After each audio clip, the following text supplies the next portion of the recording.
Bueno, muy buenos días a todos. Espero que hayan tenido un excelente fin de semana. Eh, bueno, durante estos meses en que hemos tenido nuestro curso de Gramática 2, hemos trabajado esencialmente sobre morfología. Estuvimos dándole un repaso, en realidad, con bastante profundidad a esta disciplina que conforma la gramática, ¿no? Cómo se estructuran las palabras, cómo se combinan los signos lingüísticos mínimos, los morfemas, para llegar a formar estas expresiones más complejas que llamamos palabras, qué tipos de morfemas hay, cómo se combinan entre sí, qué tipos de procesos se pueden seguir para formar nuevas palabras, sobre todo en la morfología derivativa. Todo eso fue lo que fuimos viendo durante estos últimos meses, que concluyó en nuestra prueba del día viernes. Hoy vamos a volver a un tema que teníamos un poco abandonado desde el semestre pasado, que es el tema de la sintaxis. Es decir, vamos a retomar como elementos de construcción, como ladrillos de construcción, las palabras como nuestra base, y ver cómo se combinan para formar frases, cláusulas, oraciones, estas estructuras más complejas que estuvimos estudiando el semestre pasado y que ahora vamos a retomar con una perspectiva un poquito distinta. Sobre todo vamos a estudiar qué funciones adquieren las palabras cuando se relacionan unas con otras, y sobre todo las frases y las palabras al interior de la cláusula, organizadas en torno a una palabra muy especial, que es el verbo. Bien, así que los quiero muy atentos para esta clase introductoria en que vamos a retomar algunas cuestiones que estuvimos viendo, como les decía, el semestre pasado, y vamos a introducir también algunas cuestiones novedosas. ¿Bien? ¿Todos listos? Bien. ¿Con ánimo? Bien. Excelente. Lo primero que quiero que recordemos es, con relación a esta palabra, ¿qué es lo primero que se les viene a la mente, ¿cierto? Cuando hablamos de un verbo? ¿Cómo lo definirían popularmente? ¿Cierto? Y Ignacia ya nos da la respuesta sí, automáticamente, como sabemos que tiene las manos del computador, y nos dice, por supuesto, lo que nosotros sabemos que es una visión popular, ¿no? Que un verbo equivale a acción, ¿no? Que es una igualación que efectivamente ocurre con mucha soltura, con mucha naturalidad. Realmente, pues si una persona piensa en un verbo, piensa habitualmente en acciones verbales. Francisco me dice que es un trauma esta respuesta. ¿Por qué lo dice Fran?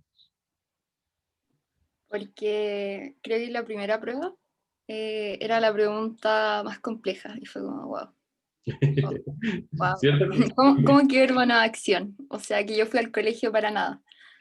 Y No, que muchas y veces, yo claro, hablando, no sé, hablándole a mis profes de lenguaje así, ¿por qué me enseñaron todo mal? Y, pero bueno, no es que te hayan enseñado todo mal en realidad, sino que es una visión parcial. La verdad es que muchos verbos, en efecto, equivalen a acciones, y podríamos decir que prototípicamente, es decir, el verbo con que más típicamente nos encontramos, equivale a acciones, es decir, eh, eh, eventos que ejecuta una fuerza, sobre todo una fuerza consciente, un ser humano, por ejemplo, sobre otro objeto del mundo y efectúa algún cambio, ¿no? Eso podríamos decir que es como la visión, una definición más o menos típica de lo que es una acción.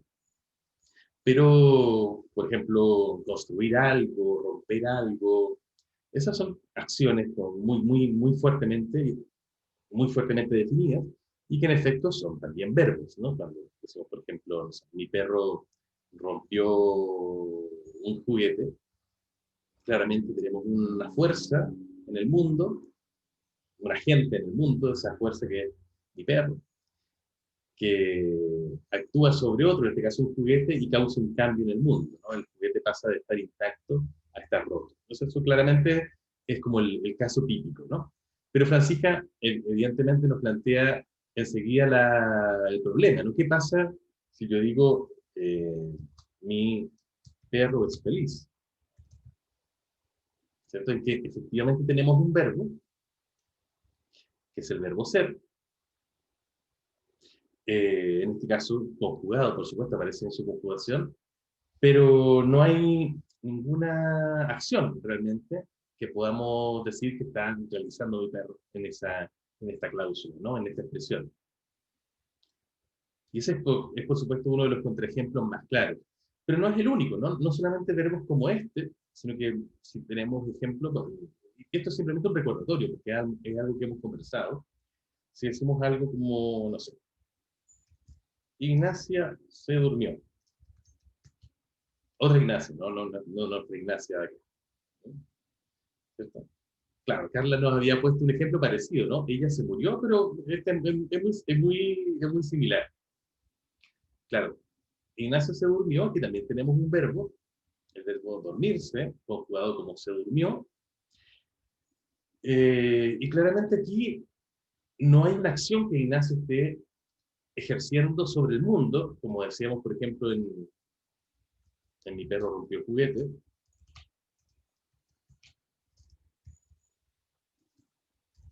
en que claramente aquí sí había una acción que se ejercía sobre otra cosa en el mundo.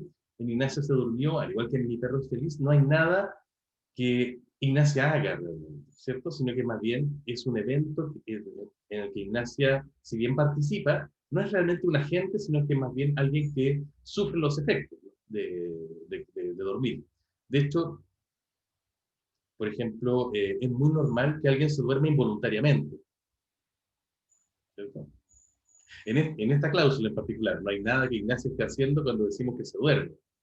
De hecho, una persona incluso puede dormirse contra su voluntad, lo que nos muestra muy claramente que no es el agente de dormirse, sino que más bien que sufre los efectos de dormirse, ¿cierto? En ese sentido, ahora vamos a molestar a Francisca, ¿no? Por ejemplo, supongamos que tenemos Francisca, ay, están negritas todo el rato. Ay, qué pesado. Profe, parece que su computador no me quiere molestar. Es verdad, ¿cierto? Pero ya Sí. lo resolví. Puta. Bueno, Francisca se enamoró el fin de semana. ¿Fue así o no, Francisca? ¿La chunté? Sí, pero no les voy a decir de quién. Muy bien.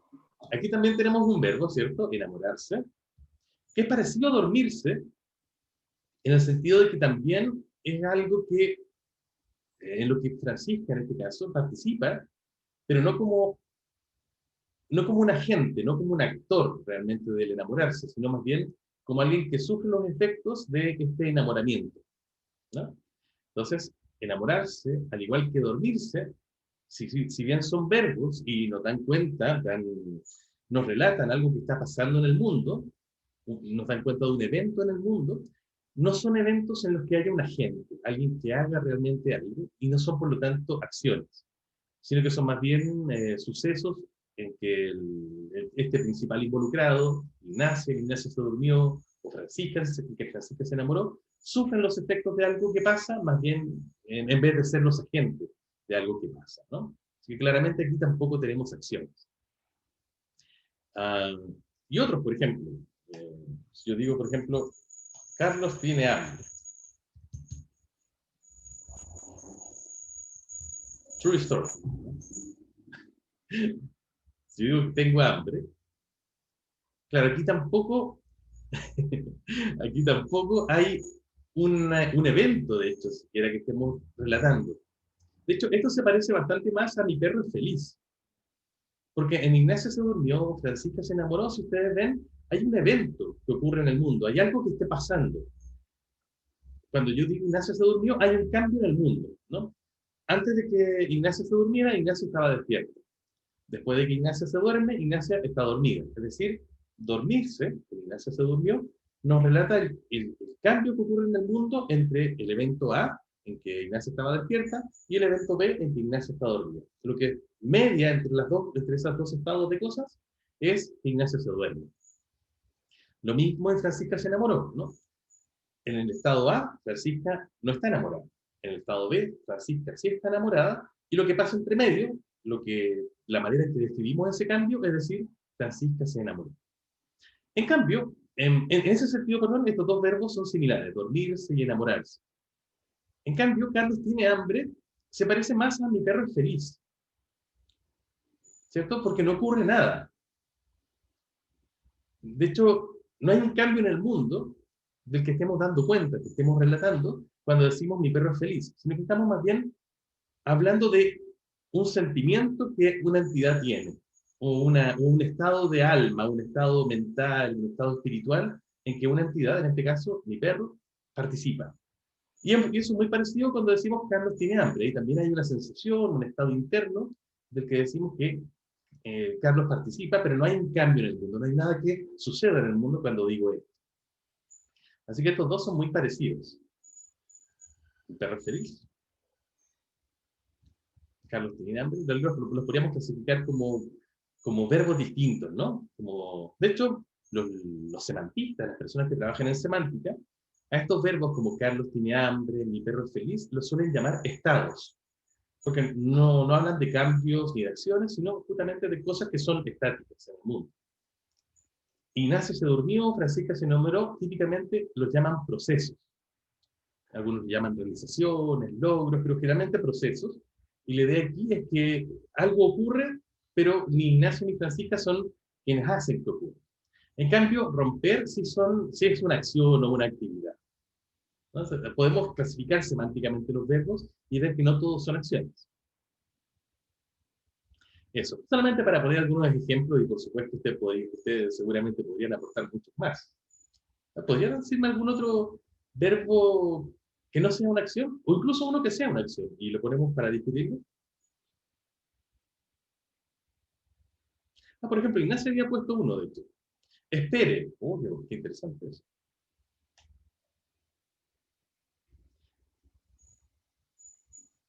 Hay muchos, ya. Tomar desayuno, esperar, ser seca, ya. Vamos uno por uno, por ejemplo. Eh, Vamos a poner a mi perrita como participante. Acuarela tomó su desayuno. Ok. Tendríamos aquí una acción. En Acuarela tomó su desayuno, de acuerdo con los criterios que hemos venido viendo. ¿Qué creen ustedes? ¿Esa es una acción o no es?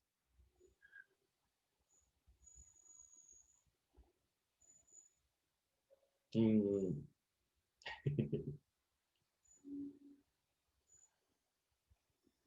Carla nos dice que se atreve a decir que sí. A ver, Carla, ¿por qué criterios dices tú que está cumpliendo esta expresión? Acuarela tomó su desayuno para decir que efectivamente aquí estamos ante una acción. Hola, profe, Hola, Carla.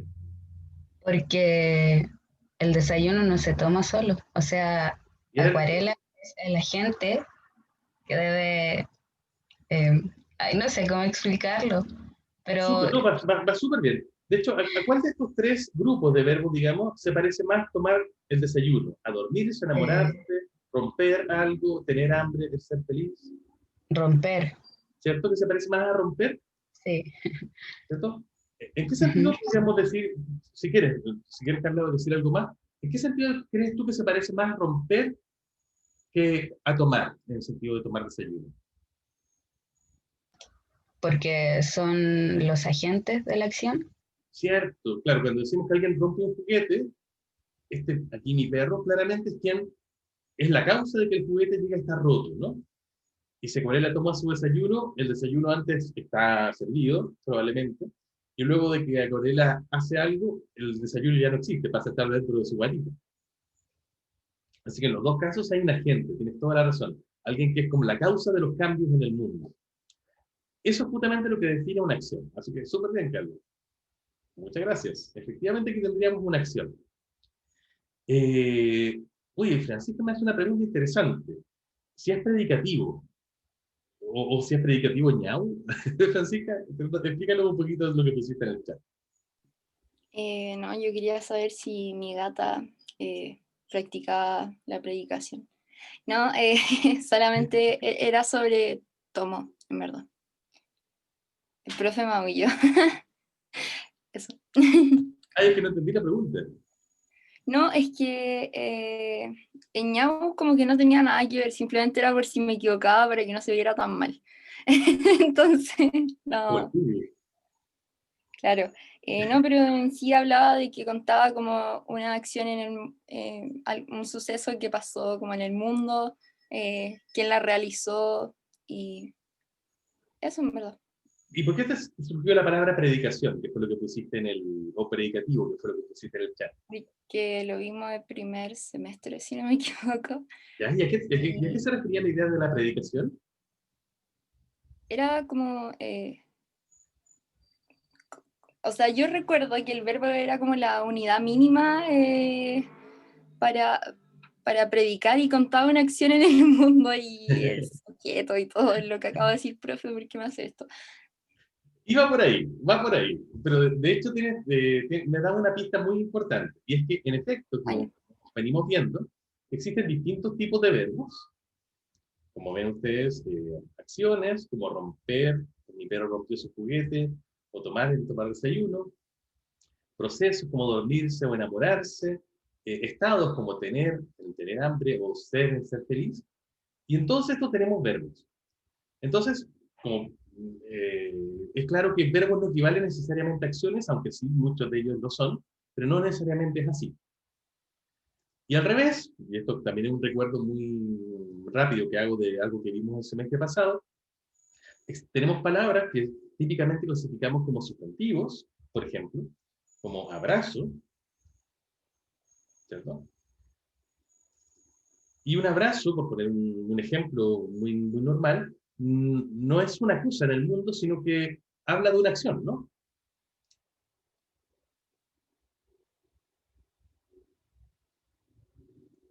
Lutica no hace una pregunta. Voy a llegar a eso, no te preocupes. ¿Alguien me daría un ejemplo en que esté incluida la palabra abrazo? Por ejemplo, una cláusula o una frase en que esté incluida la palabra abrazo.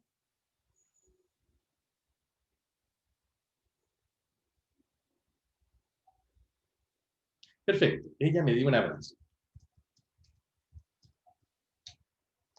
Aquí, en esta cláusula, un abrazo, perdón, es muy evidente que abrazo es un sustantivo. De hecho, tiene las características morfológicas típicas de un sustantivo. Por ejemplo, tiene género, es masculino, tiene número, singular, está siendo modificado por un determinante indefinido, lo que llamamos típicamente un artículo indefinido, es el núcleo de una frase nominal. Bueno, es un sustantivo típico. De hecho, si quisiéramos también proporcionar más argumentos, podríamos ver que alterna paradigmáticamente o se puede conmutar paradigmáticamente con otros sustantivos. Por ejemplo, si estamos nosotros seguros de que también, por ejemplo, juguete es sustantivo, podemos alternar abrazo con un juguete y vemos que puede alternar en la misma posición, ¿no? Y por lo tanto pertenece a la misma clase gramatical, como veíamos en el semestre pasado. Sin embargo, un juguete, que era el ejemplo que teníamos recién, es una cosa, ¿cierto? Es un objeto en el mundo y por eso es muy prototípicamente un sustantivo. Pero un abrazo no es una cosa del mundo en el mismo sentido que un juguete, ¿no? Un juguete tiene límites físicos, si yo lo pongo sobre una mesa, por ejemplo, se mantiene ahí hasta que lo vuelva a mover, puedo romperlo, puedo tocarlo, puedo usar mis sentidos para, no sé, olfatearlo, no sé, ¿cierto? Hay muchas cosas que puedo hacer con un juguete que me muestran que es un objeto en el mundo, que está delimitado en el mundo, que tiene límites y que puedo percibir. Un abrazo es un poco distinto, ¿no? Un abrazo no es una entidad en el mismo sentido que un juguete. ¿Me siguen, cierto? No es un objeto del mundo, sino más bien algo que ocurre en el mundo. Y en ese sentido, de hecho, cuando yo digo, por ejemplo, ella me dio un abrazo, ese abrazo en realidad está definiendo una acción que ella hizo en el mundo, que es rodearme con sus brazos y apretar, ¿no? En ese sentido se parece más a romper, a tomar, mi perro rompió su juguete o Acuarela tomó su desayuno, que a juguete. Entonces, también pasa al revés, ¿no? No solamente tenemos verbos en que algunos son acciones y otros no lo son, sino que también tenemos palabras como sustantivos que dan cuenta de acciones y no de objetos. Así que esto solamente para recordar que existe una asimetría, que no existe una igualación entre la idea de acción y verbo, que no es entonces que esta igualdad que habíamos establecido aquí al principio, ¿cierto? No, no era eso. No es una igualdad realmente, sino que no es una equivalencia completa. Entonces, si un verbo no es una acción, ¿qué es un verbo? Y aquí es donde ustedes ya recordaban eso que veíamos al primer semestre, ¿no? Un verbo es una palabra que esencialmente es una palabra predicativa. Un verbo, entonces, típicamente equivale a una predicación.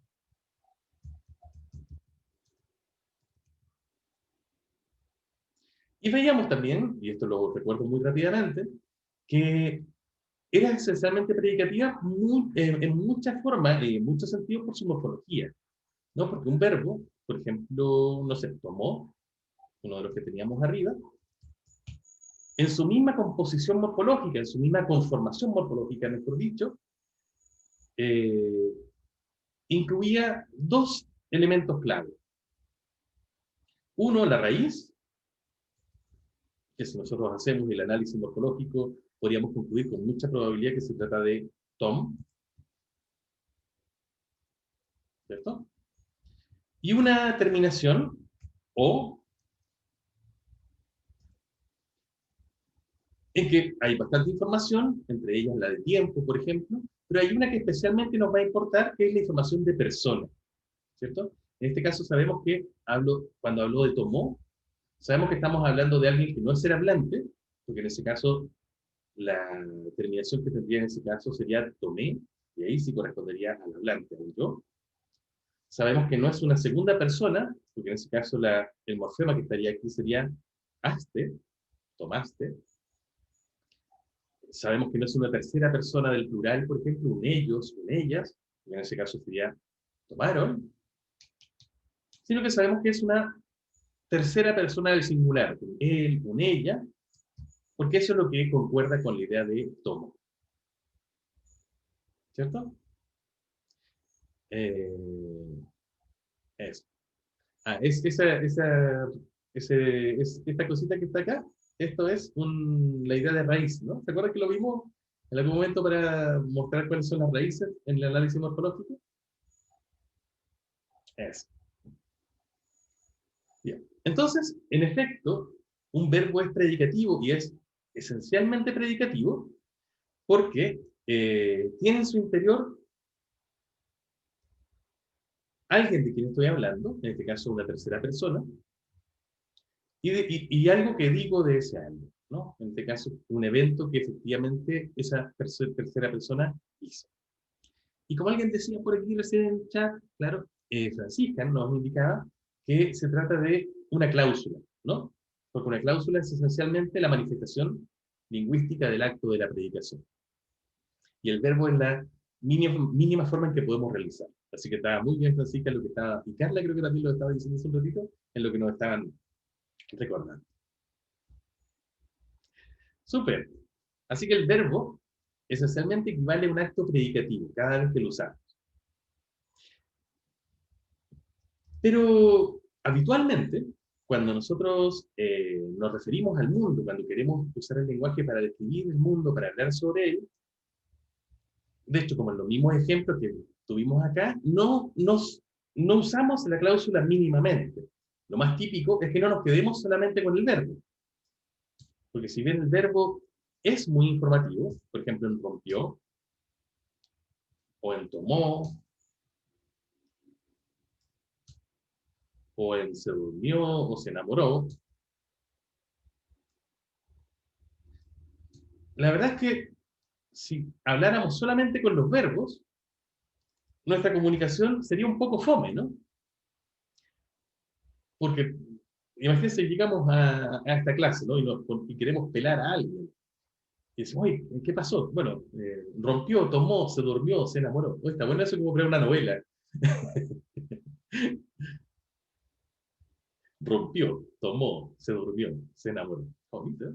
Como para una novela tipo Monterroso, o un cuento, un microcuento, que relate la vida de alguien, por ejemplo. Pero claro, típicamente no es lo que hacemos, ¿no? En una comunicación cotidiana, porque es un poco fome, ¿no? Como alguien decía por ahí, un poco cavernícola, ¿cierto? Justamente, bueno, de esto lo que nos interesa son los detalles, ¿no?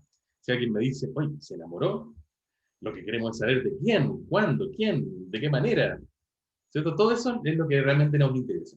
Entonces, cuando realmente usamos el lenguaje para predicar, para hablar del mundo, típicamente no nos quedamos solamente en la parte central, el verbo, que es la parte más importante, ¿cierto? Porque nos transmite la predicación, pero no es la única importante, porque generalmente lo que hacemos es rodearla de más detalles. Hagamos un ejercicio para que esto se entienda con claridad a qué me refiero con rodearla de más detalles cuando queremos hablar del mundo. Denle una miradita, por favor, a este pequeño video que les voy a pasar para que luego me cuenten qué pasa en él. Atención.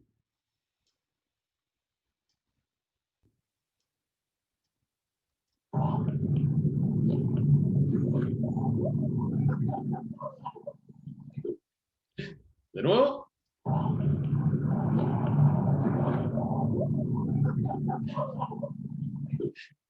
Ok. Ya, la última vez, que es muy divertido.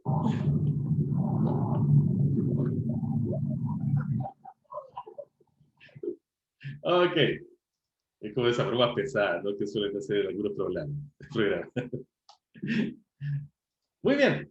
Alguien que me cuente qué pasa en el mundo.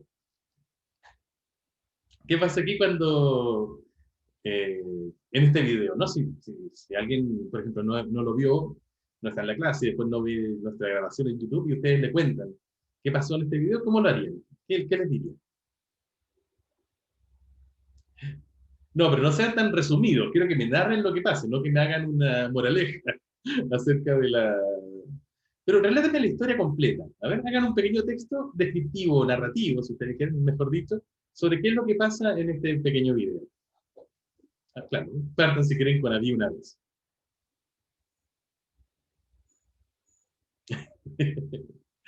Ok.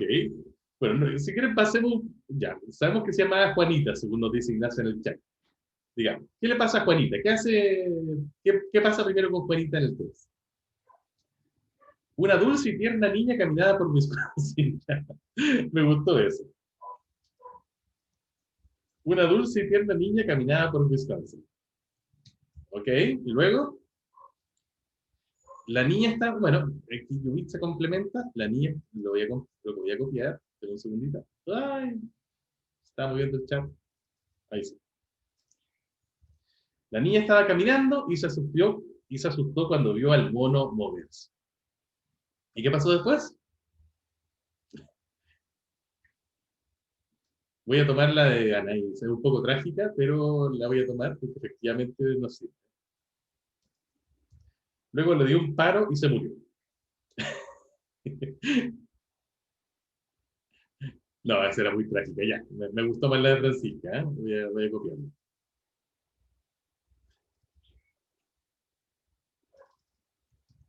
Cuando de repente un mono embrujado la asustó y se cayó de espalda como una tortuga.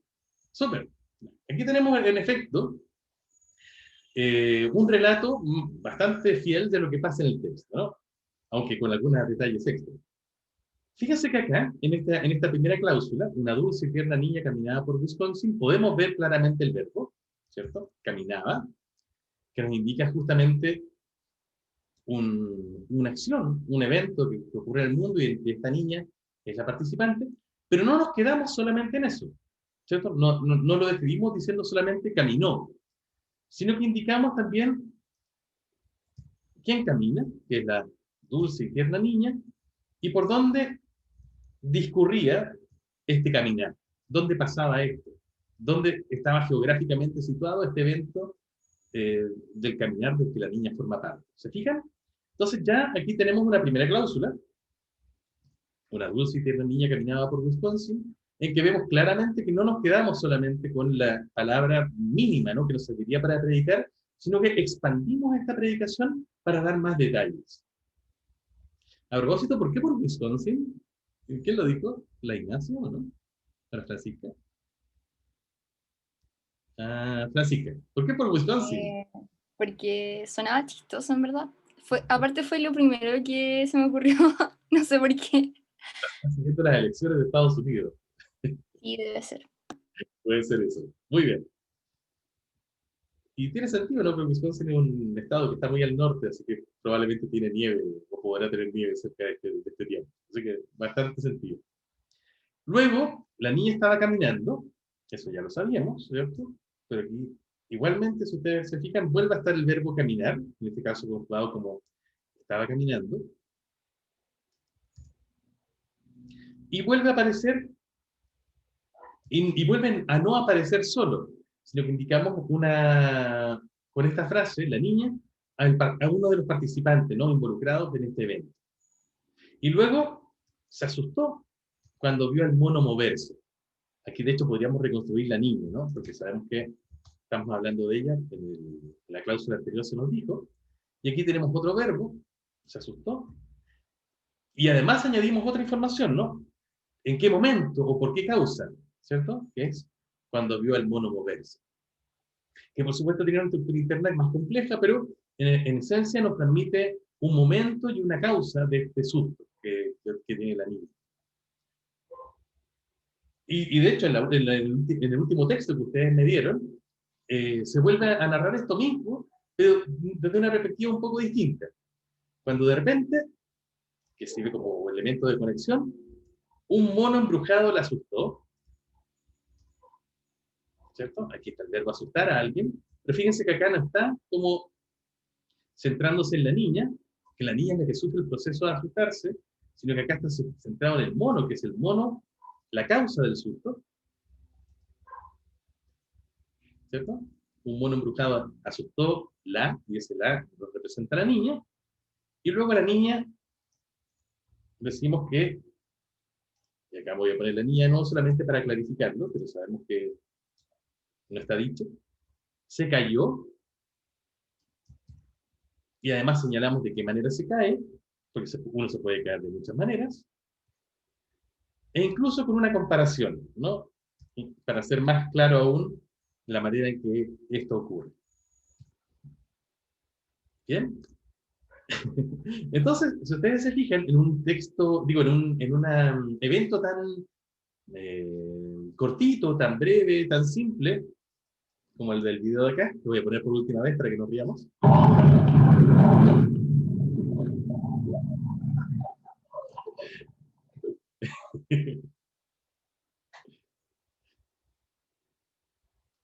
Están poniendo cosas muy trágicas en el chat, pero no las voy a pescar porque están muy trágicas, justamente.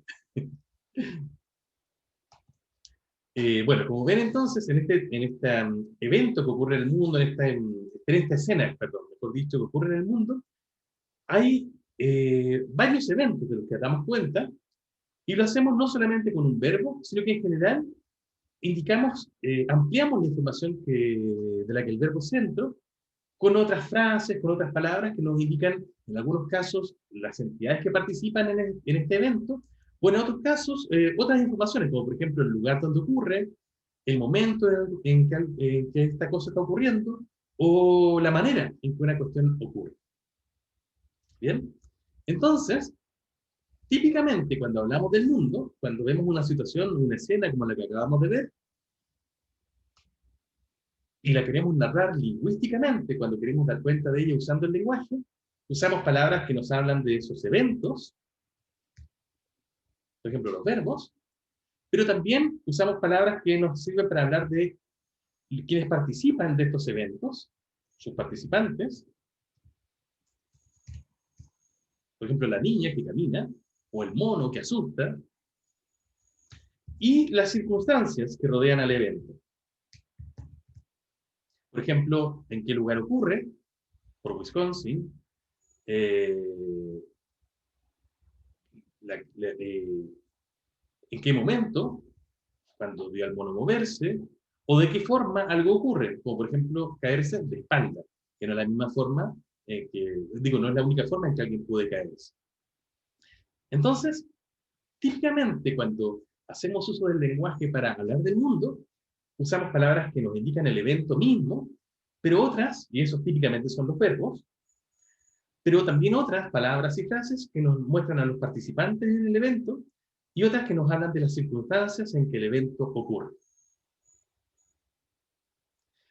En general, el centro predicativo, el verbo, es el que nos da cuenta del evento, mientras que los participantes son conocidos lingüísticamente como los argumentos, Y las circunstancias son típicamente conocidas en lingüística como los adjuntos.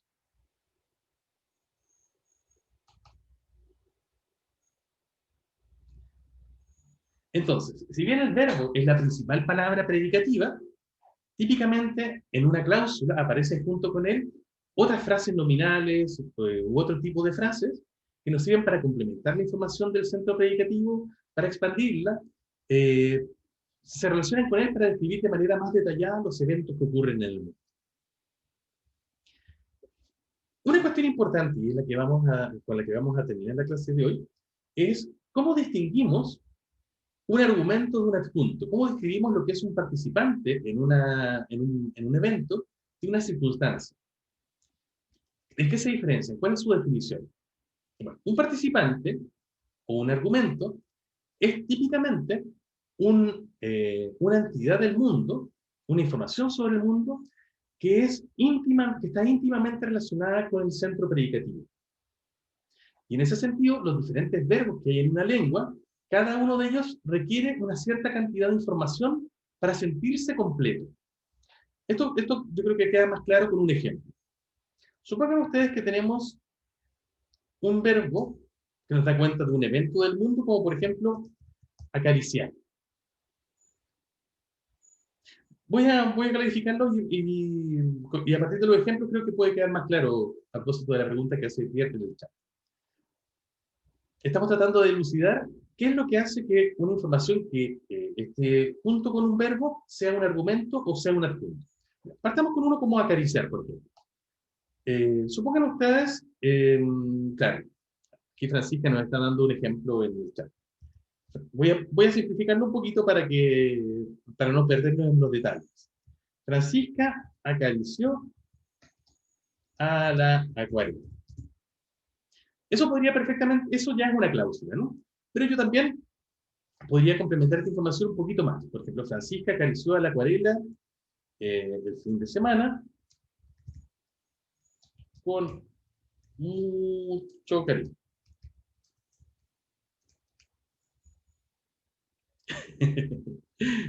Tierno dice que la acuarela la mordió. No, la acuarela se porta súper bien. Vamos a ver a la gente. Menos alguien que se acerca para acariciar. Bueno, si nosotros hiciéramos el análisis de esta cláusula, que también es una oración, ¿cierto? Como recordarán, y una frase, podríamos ver que voy a poner entre corchetes toda la información, a pesar de que sepamos que habitualmente usamos los corchetes solo para las frases, pero aquí es solamente para separarlo. Podríamos detectar a Francisca como un participante, ¿cierto? A la acuarela como otro constituyente, perdón. El fin de semana como otro constituyente y con mucho cariño como el constituyente final. Y ustedes saben, ¿cierto?, que conocen un montón de estrategias para verificar que en efecto estos son los constituyentes de esta cláusula, ¿no? Podemos hacer permutaciones, conmutaciones, sustituciones, preguntas varias, ¿no? Que ustedes recordarán con mucho cariño. Bueno, no nos vamos a meter mucho en eso ya lo doy por sabido. Ustedes podrán repasarlo para cuando quieran ejercitarse en eso. Pero lo importante en lo que creo que nos centremos acá es que de entre los 4 constituyentes que rodean a acariciar y que son sus modificadores, ¿cierto? No todos tienen la misma calidad. Hay aquí algunos que están más íntimamente relacionados con la idea de acariciar y otros que son más externos. Y de hecho aquí es bastante evidente, ¿no? En efecto, como dice Francisca, el constituyente Francisca es uno de los que tiene esa calidad de estar muy íntimamente relacionado con la idea de acariciar. ¿Hay algún otro que esté también íntimamente relacionado con la idea de acariciar? La acuarela, ¿no? Estos dos. Francisca por un lado, y acuarela por otro, que en este caso está representado por la frase a la acuarela, son los dos tipos de información que están aquí relacionados con acariciar y sin las cuales la idea de acariciar no existe. El fin de semana, por supuesto, es una información que para mí puede ser importante. La idea de que lo haya hecho con cariño también puede ser una idea relevante, pero no es algo íntimo con la idea de acariciar. ¿En qué sentido quiero decir íntimo? en que para que exista un evento en que alguien acaricia a alguien, en que existe, digamos, un acariciar, necesito un acariciador, que en este caso está expresado por Francisca, y necesito algo que se acaricie, para conceptualizar la idea misma de acariciar, ¿cierto? El fin de semana no es algo que sea tan íntimo con la idea de acariciar. Por supuesto, cuando alguien acaricia a alguien, siempre ocurre en algún momento del tiempo. Y siempre ocurre con algún tipo de intención, ya sea con cariño o con otras intenciones, ¿no? Pero eso no es tan íntimo a la idea de acariciar como Francisca y Acuarela o X e Y, es decir, el acariciador y el acariciado. Eso nos muestra que para conceptualizar la misma idea de acariciar, necesitamos un acariciador y un acariciado. Y esos son los elementos que le son íntimos para caracterizar la misma idea de acariciar.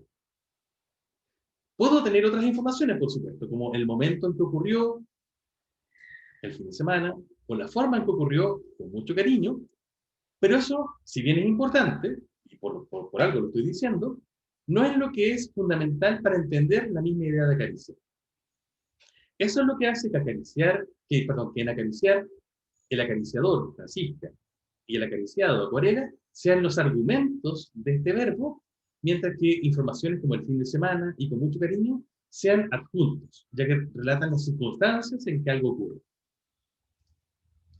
En este caso, para el verbo acariciar, entonces, se dice que tiene una valencia de dos argumentos, ya que para ser conceptualizado se requiere la participación del acariciador y el acariciado.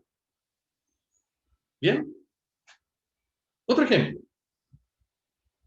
Supongan que tenemos uno de los que teníamos acá arriba, por ejemplo, dormirse. ¿Cuántos argumentos típicamente tiene dormirse? Es decir, ¿qué necesito para conceptualizar la idea de dormirse? ¿Cierto? Francisca nos dice, Francisca nos propone uno, Ignacia nos propone dos. Veamos. Francisca, ¿cuál es el uno que tú propondrías? ¿Quién se duerme o no? Cierto, ¿quién se duerme? Digamos el durmiente.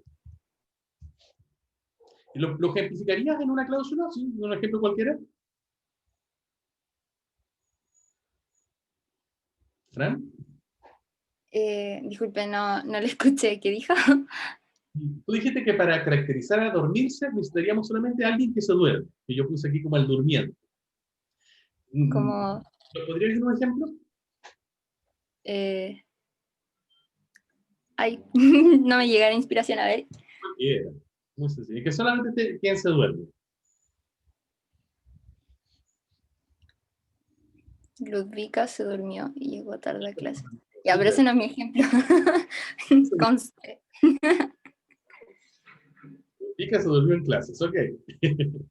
Súper. En efecto, aquí tenemos el verbo se durmió. Tenemos al durmiente, ¿cierto? Que es Ludvika. Y tenemos, fíjense, otra información que era en clases. ¿Por qué, tal como dice Francisca en el chat, en clases es una circunstancia y no está caracterizada como y por lo tanto un adjunto, y no está caracterizada como un argumento? Bueno, no siempre es fácil de responder esto, pero es claro que, claro, como dice Francisca, no es imprescindible para entender la idea de dormirse que ocurra en un evento como una clase, ¿no? Así que eso está muy bien. De hecho, para entender la misma idea de quedarse dormido, que es lo que está en dormirse, es decir, pasar del estado de la vigilia al estado del sueño, como que solamente es imprescindible pensar a quién le pasa. Por supuesto, siempre podemos tener otras informaciones, como en clases, que es el momento en que eso ocurre, porque no durmió bien anoche, por ejemplo, que sería la causa. Podríamos decir también, por ejemplo, rápidamente, que sería la forma en que pasa. Pero como dice muy bien Constanza, todas estas informaciones que acabo de decir, en clases, porque no durmió bien anoche o rápidamente, no le son íntimas a la idea de dormirse, sino que son más bien externas, ¿no? Tienen una calidad distinta. Eso hace, de hecho, que dormirse sea un verbo que tiene un solo argumento, o en términos técnicos, como lo dicen los semantistas, que tenga una valencia de uno. Así que acariciar es un verbo que tiene una valencia de dos argumentos, mientras que dormirse es uno que tiene una valencia de un solo argumento o un solo participante. Claro, es un poco como lo que pasa con ¿cierto? Las valencias de la química. De hecho, de ahí está tomado como metafóricamente esta noción. Fíjense que otra cosa que nos permite eh, diferenciar un argumento de un adjunto, y que tiene mucho que ver con esta idea de la intimidad, es la idea de cuán característico es un tipo de argumento frente a su centro predicativo y cuán externo es un adjunto en relación con eso. Por ejemplo, Francisca es una entidad en el mundo, es una persona del mundo, ¿cierto? Que puede tomar muchos papeles en diferentes narraciones que nosotros hagamos con ella. Francisca, de hecho, aquí, por ejemplo, Francisca acarició la acuarela, es una acariciadora, ¿no?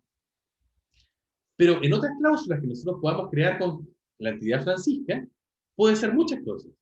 Por ejemplo, aquí me está proponiendo Francisca que sea villana. Por ejemplo, Francisca envenenó a Blancanieves. Por ejemplo. En este caso, en este ejemplo, esta Francisca, que vamos a decir para los efectos prácticos, que es la misma Francisca de la que estamos hablando acá, no es una acariciadora como es acá, sino que ¿qué es aquí? ¿Qué papel está desempeñando Francisca acá? Es una envenenadora, tienes toda la razón. Es una envenenadora. Profe, salude porque lo voy a demandar por injurias. Esto está demasiado. Usted me lo pidió, ¿cierto? Entonces aquí Francisca es una envenenadora, no una acariciadora. ¿En qué otra cosa puede hacer o en qué otra cosa puede participar Francisca? A ver. Denme un ejemplo ustedes ahora. De una cláusula en que Francisca participe. A ver. Francisca cocinó, perfecto. Francisca cocinó galletitas, súper. Tenemos otro, Francisca estudia letras. Uno más. Otro ejemplo más. Francisca se peleó con una conductora. Bueno, súper. Excelente. Parece que eso es una historia real. Suenan a títulos de papelucho, ¿verdad? Es verdad que parecen ser títulos de una novela de una serie de novelas en que Francisca es la protagonista. Francisca cocinó galletitas. Francisca estudia letras. Francisca se peleó con una conductora. Me gusta. Súper. Bueno, como ven, aquí tenemos un montón de cláusulas que dan cuenta de cosas que ocurren en el mundo y en las que Francisca participa. Francisca acarició la acuarela, una que ya hemos visto, en que Francisca es una acariciadora. Francisca envenenó a Blancanieves, en que Francisca es una envenenadora. ¿Qué es Francisca en Francisca cocinó galletitas? Una cocinera, ¿cierto? ¿Qué es Francisca en Francisca estudia letras? Una estudiante. ¿Y Francisca en Francisca se peleó con una conductora? Una peleadora. Súper. Entonces, la misma entidad, la misma persona del mundo de la que sabemos que se llama Francisca, puede tomar diferentes papeles en diferentes momentos del mundo, ¿no? En diferentes eventos en el mundo. Puede ser una acariciadora, puede ser una envenenadora, una cocinera, un estudiante, una peleadora. Todas esas cosas puede ser Francisca. ¿De qué depende que Francisca sea una cocinera, o una estudiante, o una peleadora, o una envenenadora, o una acariciadora? Del verbo, como nos dice Constanza, ¿no? Es el verbo el que me está indicando cuál es el papel que adopta Francisca en cada uno de ellos. Claro, el acto al que el verbo se refiere, como Etier nos dice en el chat, ¿cierto? Si Francisca se está relacionando con el verbo acariciar, va a ser una acariciadora y no una envenenadora. Si Francisca está relacionada con el verbo cocinar, va a ser una cocinera y no una estudiante. Si está en el verbo pelearse, va a ser una peleadora y no una envenenadora, y así, ¿no? Entonces, una misma entidad del mundo puede asumir diferentes papeles, y es el verbo el que le indica, ¿cierto?, el papel que tiene que asumir. De hecho, ese era uno de los argumentos que, si ustedes recuerdan, que dábamos para decir que el verbo era el núcleo de la cláusula, porque le indicaba, ¿cierto?, a sus argumentos la manera en que tenían que desempeñarse, ¿no? ¿Se acuerdan? Bueno, eso justamente es un argumento, es una causa, digamos, para no ser tan reiterativo, de por qué Francisca es un argumento de envenenar. Porque se relaciona muy íntimamente con el verbo, en el sentido que el verbo le indica cuál es el papel que tiene que desempeñar. En cambio, fíjense que si yo tomo uno como el fin de semana, un constituyente como el fin de semana, ¿qué informa el fin de semana? En Francisca acarició la acuarela el fin de semana. El tiempo, ¿cierto? En que algo ocurre. Muchas gracias. ¿Qué pasa si yo lo pongo acá? En Ludvika se durmió en clases. Voy a sacar esto un poquito porque si no va a quedar un poco conflictivo. Ludvika se durmió el fin de semana. ¿Qué indica el fin de semana aquí?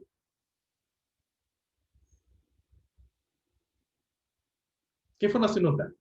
En el fin de semana, ¿cierto? ¿Cuándo sucedió? Es decir, de nuevo, el tiempo. Si yo lo pongo aquí, Francisca envenenó a Blancanieves el fin de semana. De nuevo el tiempo. Si pongo Francisca cocinó galletitas el fin de semana. De nuevo es el tiempo. Si digo Francisca estudia letras, bueno, ahí es un poco más raro porque estudia letras es como más amplio. Y si yo digo estudió letras, para situarlo específicamente en el pasado, el fin de semana de nuevo indicaría el tiempo.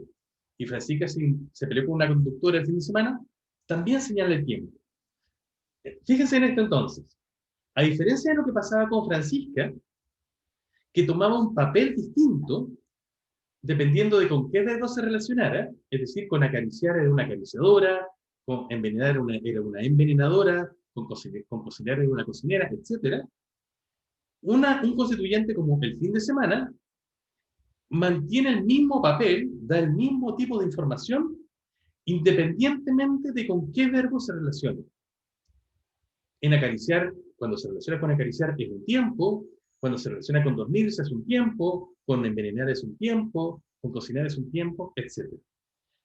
Eso hace entonces, o eso nos muestra, que un constituyente como el fin de semana tiene una relación mucho menos íntima con el verbo que un constituyente como Francisca. Y es por eso que un constituyente como Francisca es un argumento de acariciar, mientras que un constituyente como el fin de semana es un adjunto en acariciar, es una circunstancia más externa. Esta es la clave para diferenciar un argumento de un adjunto. Un argumento está íntimamente relacionado con un centro predicativo, con un verbo, y ese centro ese centro predicativo, ese verbo, el que le informa, el que le da el papel que tiene que desempeñar en ese evento en particular. Los adjuntos, en cambio, son circunstancias más externas, que además típicamente son el tiempo, el lugar, la manera en que algo ocurre, y que no cambia el tipo de información que da en relación con el verbo al que está modificando, ¿no? Siempre da el mismo tipo de información. Bien. ¿Qué les parece? ¿Alguna duda, chicos? La mejor clase de la vida. Muchas gracias, Ignacio. Tengo un tema muy entretenido, además. Vamos a seguir profundizando en él en las próximas clases. Yo tampoco quiero que se acabe, pero ya son casi las 9:40 y tengo el compromiso con ustedes de que podamos terminar esa hora para que puedan prepararse también para su sesión siguiente. Así que lo vamos a dejar hasta aquí. Nos vemos el día miércoles para seguir con la sintaxis y vamos a profundizar en justamente el punto de cómo estas informaciones que estamos viendo acá, la diferencia entre argumentos, adjuntos, nos dan la base para nociones con las que vamos a estar trabajando y que ustedes seguramente les suenan como las nociones de sujeto, complemento directo, complementos circunstanciales y todas esas. Así que un abrazo muy fuerte, que tengan una excelente semana y nos vemos este día miércoles. Cuídense mucho.